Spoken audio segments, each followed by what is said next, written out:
Okay, hi, this is Henk, and welcome to another edition of the Skill Sessions.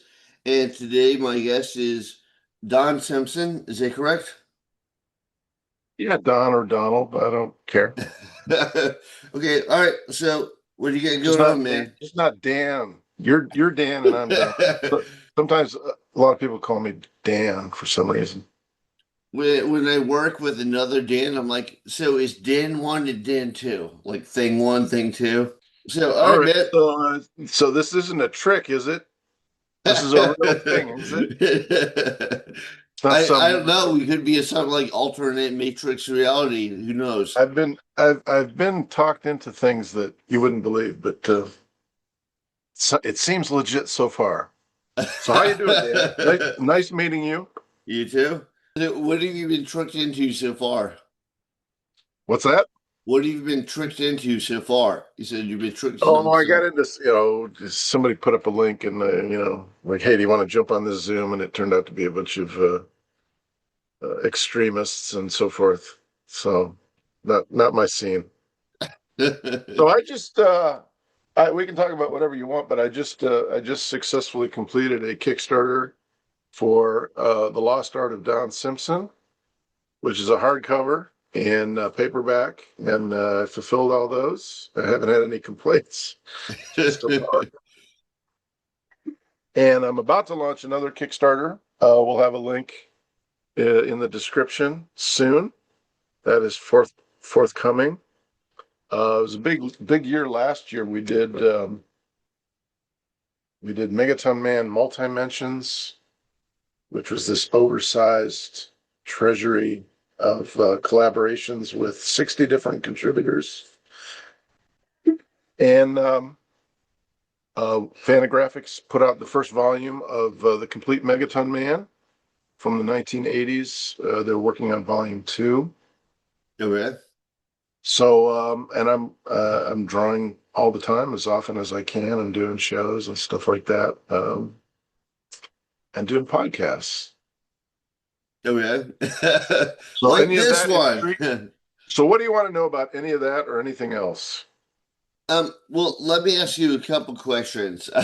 So first, as far as your process, like when I draw, like I kind of need to be like in a specific like zone, like or I prefer it. It's like technically I could draw like at the dinner table or whatever, but like I have an art table and I always like to put it on a podcast in the background or like something that's kind of like I don't have to watch it like a movie, but something that's like background noise. It kind of gets me in the zone. Like some people like music, some people like absolute silence. How do you work? You're one of those guys that used to start your morning with cartoonist kayfabe and stuff like that, right? Is that the picture? I know No, a lot of younger guys do that. I have a kind of ritual. I just kind of warm up. I draw little cubes in perspective. It's just a short little exercise. I'd have to run into the next room to get my sketchbook to show you. I've actually filled up pages of. It looks like I'm just obsessed with drawing cubes, but I just do a couple in the morning and I just try to draw it in 3-point perspective and just something simple like that. If I'm inking, if I can fill in some black areas or something to start the morning, that gets me going. It's kind of a nice little ritual that just kind of fires your brain up a little bit. And if you get into it, because you'd think that drawing all the time is fun and exciting and compelling, but some mornings I just don't feel like getting it going. So you have to have little rituals that you can follow to kind of get into it, and it doesn't take much. But before I know it, I'm warmed up and I'm firing on all cylinders. So far, I'm starting. I'm getting to the age where it's starting to get a little more difficult. It's just the attention wanders and the memory fades and so forth. But so far, so good. I've been doing a lot of working on some new Megaton Man material, primarily. I've got this next project that I'm doing is going to be a collection of my late '90s Megaton Man weekly serials called it's called Megaton Man Microbus, and I'll have more details on the Kickstarter. And you'll find out all about that. The one after that, I'm planning, hopefully for later this year, will be a full color graphic novel that I've been working on. I actually started it early in the year 2000, 2001. And it followed the Megaton Man weekly serial. I did. So let me give you a little snapshot. Let me back up just a little bit. So I was born in 1961. I've been drawing since I was 5. I broke into comics in the mid 80s. Megaton Man #1 came out in 1984. I self-published Bizarre Heroes in the 90s. And after 1996, the market collapsed for about the third time in my experience. I decided I had to, by Was that point, that the whole? I have Sorry to interrupt you. But was that the whole kind of like black and white indie boom when like all of a sudden the first issues of TMT jumped way up in value? So everybody's like, "Oh, that's what you should buy." So I remember comic shops were full of these boxes of like indie comics they could not sell because like they weren't well drawn.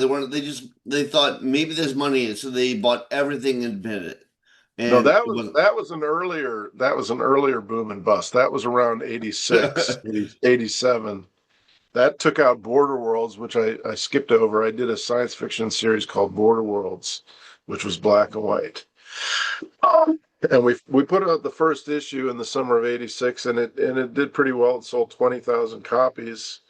And then it's dropped like a rock because it was a mature reader's um, storyline, and it was very different from what I'd done before that, which was Megaton Man. I did 10 issues of Megaton Man. So no, that was the boom and bust of the 80s. And then in the 90s, it was, I think distributors went exclusive, publishers went exclusive. Marvel went with Heroes World Distribution, and DC Comics signed up with Diamond, and Image Comics signed up with Diamond, and uh, a few other publishers went with Capital, but it wasn't enough to keep them afloat. So suddenly there had been like a dozen distributors that I was dealing with as a self-publisher with Bizarre Heroes. I did 17 issues, plus a reprint of Megaton Man #1 and a paperback. But I had a good 3-year run there, and but then the everybody signed up with exclusives, and all of my cash flow from Capital and Friendly Franks and all these other distributors, Glenwood and so forth, kind of slowed to a trickle. I eventually got paid, but it was pretty much the signs were on the writing was on the wall that those self-publishing days were over. And I should mention that the self-publishing uh, that I was able to do with Fiasco Comics, my own imprint, was enabled by an experience I had doing several Image Comics titles in the early days. We did a Megaton Man team up with the Savage Dragon, and we did Splitting Image #1 and 2. If you remember those super hot early days of Image Comics, Wildcats was selling 2 million, and Yeah. Youngblood was selling 1.5 million, and Spawn was selling 2 million, and all that stuff. I remember Um, there was like images. They're like one of the big dogs in the scene now. But I remember when they were like the start that nobody knew if it was going to make it, if they weren't going to make it. And when I interviewed with DC Comics back in like I think it was like '98, I know that I interviewed with Andrew Helfer, and I know they were real like down on the industry, like it was about to collapse. Like it felt like the movie saved them. well, no, I don't think Image was in a crisis other than like they weren't making their deadlines. Right. Well, I'm not talking about Image. I mean like Marvel and DC. Oh, okay. Well, there was a lot going on then, and again, it was a boom. a boom in independence. You had Image, you had Valiant, you had all these kind of upstart Legend at Dark Horse, all those creators at Dark Horse, and you had self-publishers like me and Rick Veitch, Steve Bissett. Steve Bissett was self-publishing Tyrant, which is a major Kickstarter that just went over 300,000. That was he only managed to get out 4 issues of Tyrant at the time before the market collapsed. And I for remember Taboo. I remember buying Taboo from a Lego shop. Taboo at that was a Tundra publication. Uh, I'm really happy for Steve, by the way. I'm really happy that this Tyrant is making a comeback. But yeah, there was a lot of self-publishing activity. There was a kind of a boom from Image. All the Wizard magazine, all the tin foil, gold foil logos, all of the plastic bags. Death of Superman a little bit earlier than that. Spider-Man #1 and X-Men #1 at Marvel, and or I guess around 92. So 92, 93, 94, 95, those were some pretty hot years in comics. And you can still go to almost any comic book shop in the world and find long box after long box of hot comics for a buck, because that's what was going on. But then it all kind of came to an end, just like the black and white boom in the 80s. The hot comics boom of the 90s came to an end, and I had luckily I had invested in a computer system, and I had an internet connection, and I just started to do my Megaton Man weekly serial online, and I ran it for all the way until 2001. Some of them were reprinted in as backup features in Eric Larson's Savage Dragon comics after like issue 52 to 87, I think. So I got, I was kind of outside the comic book business. I was doing my own thing online. I was doing freelance work. And a lot of that period of time, I was doing commercial illustrations. A lot of that stuff is in this collection, The Lost Art of Don Simpson, because in the late 90s, I was doing commercial work for advertisers, public relations firms.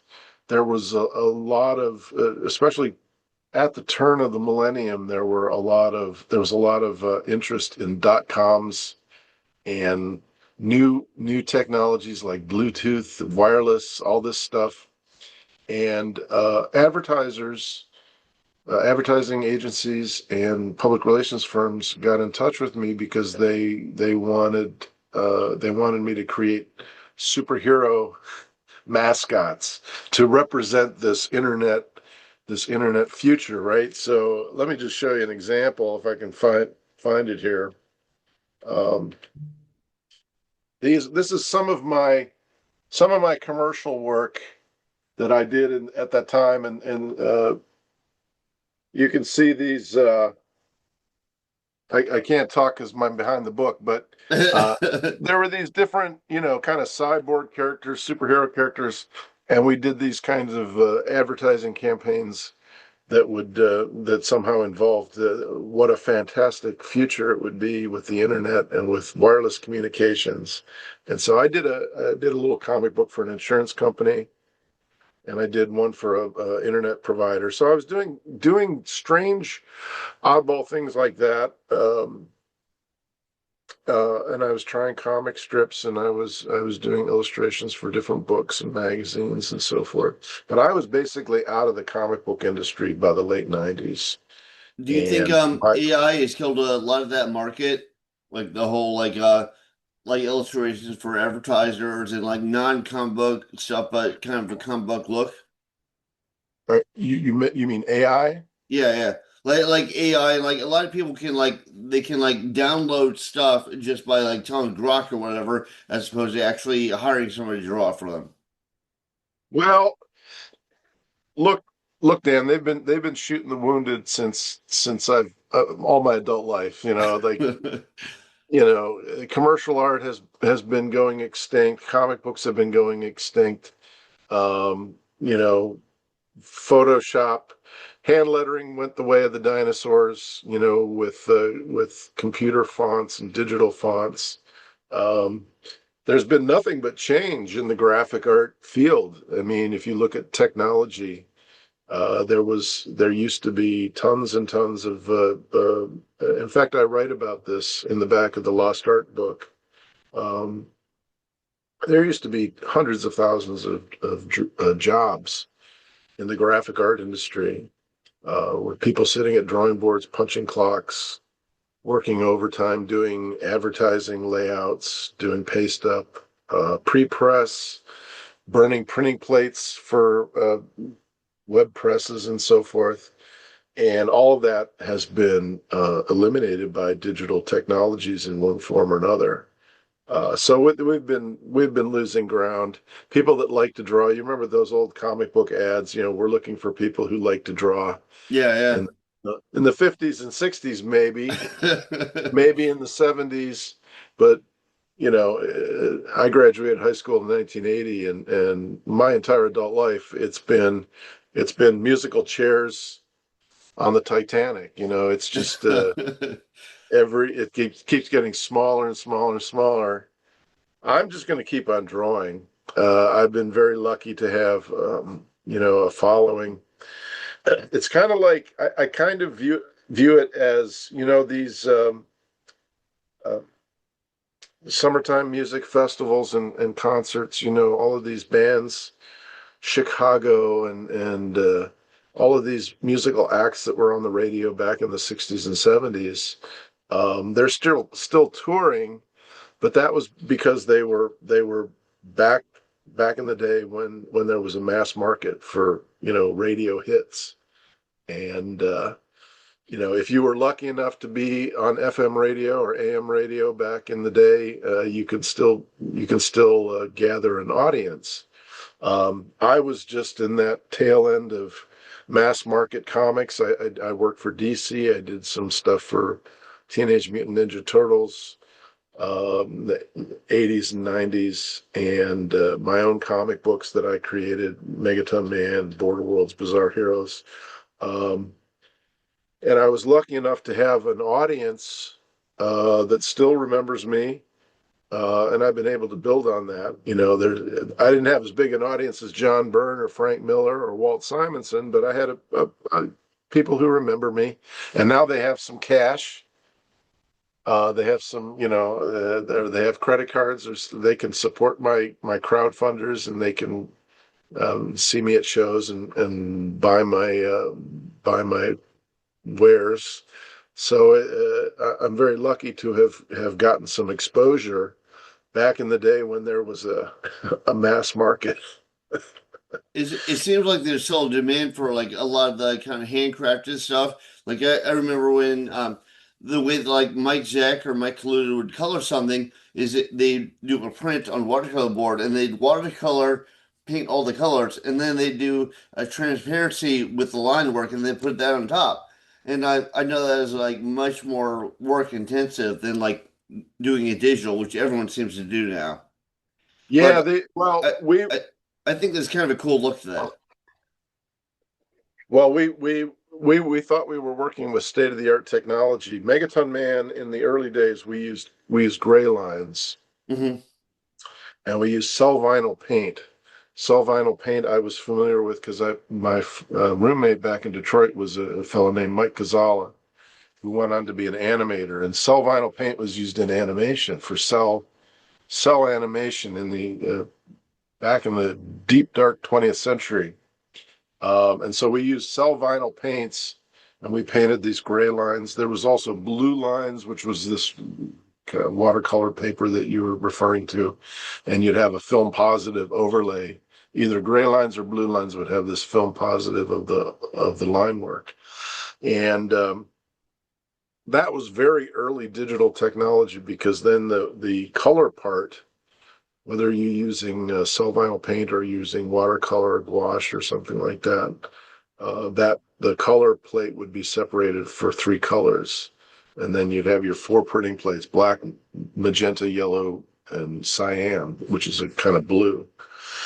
So that's what you're talking about, the old color separation days, which was it was a technological advance over cutting ruby lith and cutting amber lith. I don't know if you go back that far in commercial art, but the old Silver Age comic books and Bronze Age comic books on newsprint, they were all hand cut overlays.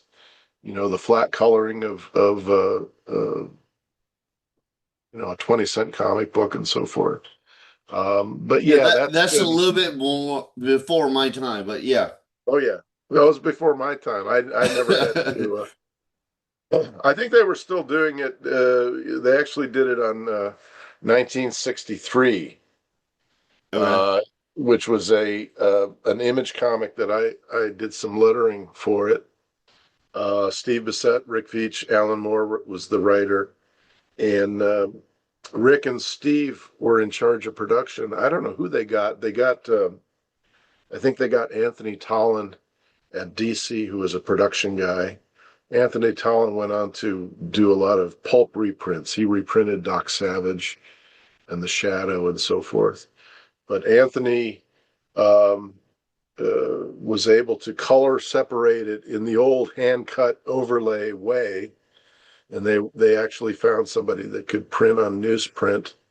And so 1963 was this very unusual retro image comic.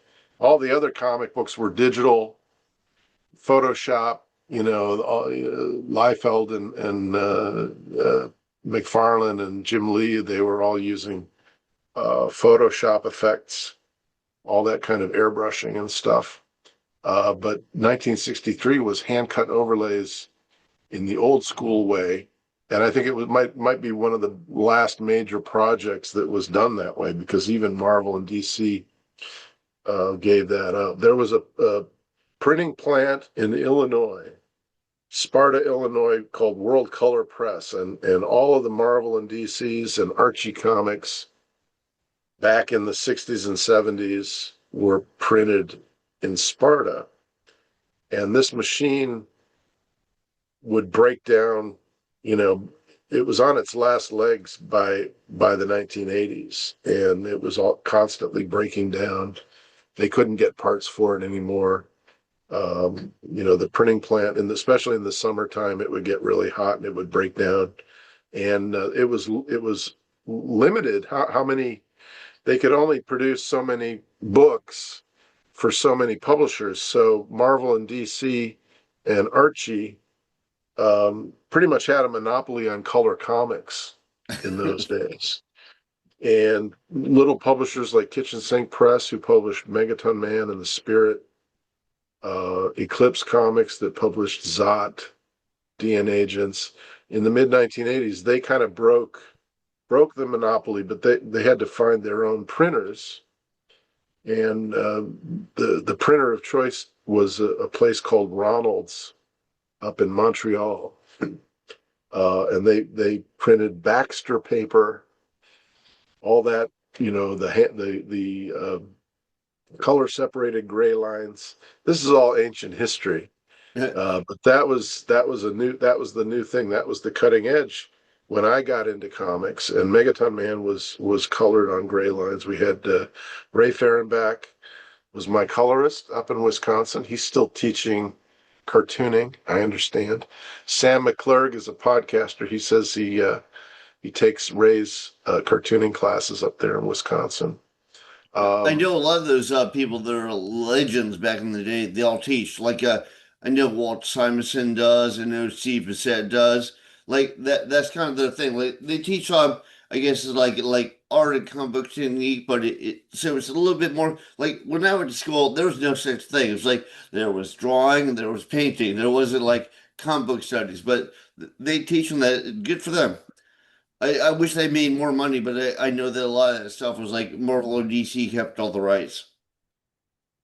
yeah, and you get a lot of useless information like gray lines and blue lines and things that are obsolete, completely obsolete printing methods. But yeah, it's always been changing. Um, gray lines and blue lines were the latest thing. They kind of they made hand cut overlays obsolete. And then Photoshop in the mid 90s, especially image comics. I think Laverne Kanzierski was one of the colorists at Image. Um, who else am I thinking? The fellow who colored the Savage Dragon. I think they might have used Corel Draw. I don't know who first started using Photoshop. There's a lot of different programs now, but now you're talking about AI. Maybe we can train AI to color comics, or maybe we can get AI to think for us. I don't know about that. I'm just going to keep on drawing. I don't care. I noticed a lot of people like they'll do the pencils and especially the inks just digitally. Like they don't even do it as much anymore. Yeah, I'm half digital. I don't do the Cintiq pad. I've used Wacom tablets and so forth. I use Adobe Illustrator. I use InDesign. I use Photoshop. Um, there used to be a program called Fontographer. You could make your own font. I had a hand lettering font. I didn't really like that. I still do hand lettering. I use Photoshop for coloring. I do some of my logos, like like for example, like this would be hand lettered. Okay. This kind of thing. Um, my original Megaton Man logo back in the '80s was hand lettered, but I revamped it in Adobe Illustrator. These are letters that I created in Adobe Illustrator. Here's the Bizarre Heroes logo, which I took the original that was hand drawn and I traced it in Adobe Illustrator. Here's the back logo and so forth. Even my signature is a Adobe Illustrator. So I'm pretty good at Adobe Illustrator, but I still do hand lettering. I still hand letter logos and display lettering, sound effects, and so forth. I still like doing it the old school way, and I prefer hand lettering. It just goes with outline drawing, as far as I'm concerned. Do you think that like hand inking does better than like Photoshop inking? Like I haven't seen like the Bernie Wrightson or Kelly Jones style like translated to Photoshop. Like when people doing Photoshop or Create Space or whatever, it all looks like a little bit stiffer to me. Like they did the same thing, same line thickness, everything. Well, outline drawing with pen and ink or a brush and ink, that kind of came into existence because of changes in printing technology, 1870s, 1880s, 1890s. Prior to that, you had publications like Harper's Weekly. They would actually carve wood blocks and make basically their illustrations would be woodblock prints.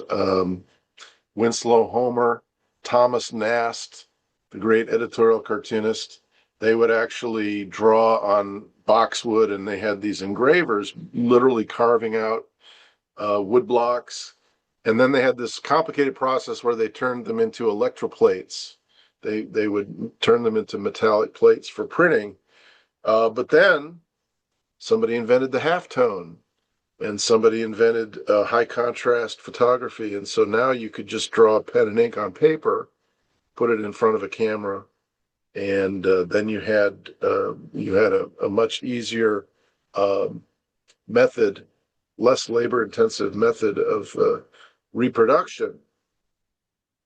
And then everybody had to learn how to use these weird tools, brushes and pens and so forth. It's, nobody had used. I mean, those were writing. Crow quills and quill pens. Those were writing tools. Um, and When, then when now was it's the now it's all transition? Cintiq. What's that? When was transition? Because I remember like some people like seemed awesome at back in the old DC comic days, like Wally Wood, like they would do like like very smooth lines and all that sort of stuff. Well, the transition happened pretty early. I mean, the newspaper comic strip, all the way from the Yellow Kid, you know, 1896 into the 20th century. Those were all pen and ink or brush and ink, um, uh, on Bristol board, or illustration board or something. Um, you know, uh, Artists like Milton Caniff and Noel Sickles really popularized the brush, sable brush. Um, and people like Wally Wood at EC Comics, and Feldstein and Harvey Kurtzman, they used those tools. So that was just the state of the art in the 50s. Um, but you have to keep in mind that the reason that outline drawings, high contrast outline drawings, are they're the simplest thing to reproduce. Newspapers wanted cartoons and drawings, and a solid black outline reproduced easily. Photographs needed to be half toned. Wash drawings needed to be half toned. If you look at New Yorker magazine, they would have like grays and wash and watercolor and so forth. So that's a little more expensive, a little more labor intensive. The reason that comic books have been outline drawings with color added, that's basically because that was the cheapest thing to reproduce. You didn't have to half tone it, you didn't have to process it in some way.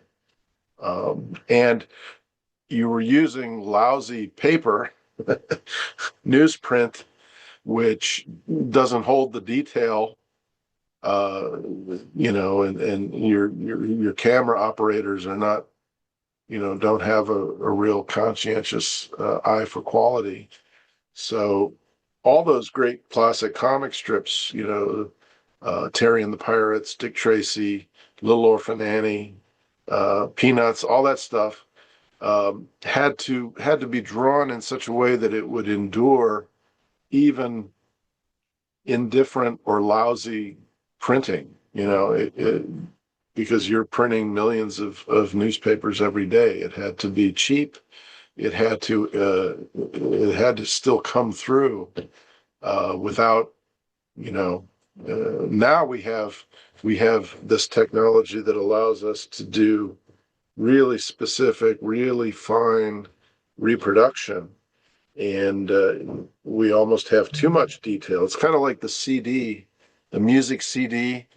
If you listen to rock music on your car radio in the 70s, you could follow the tune and you could hear the four-part harmonies, but then you'd hear it on a CD and you get so much more resolution, you get so much more clarity.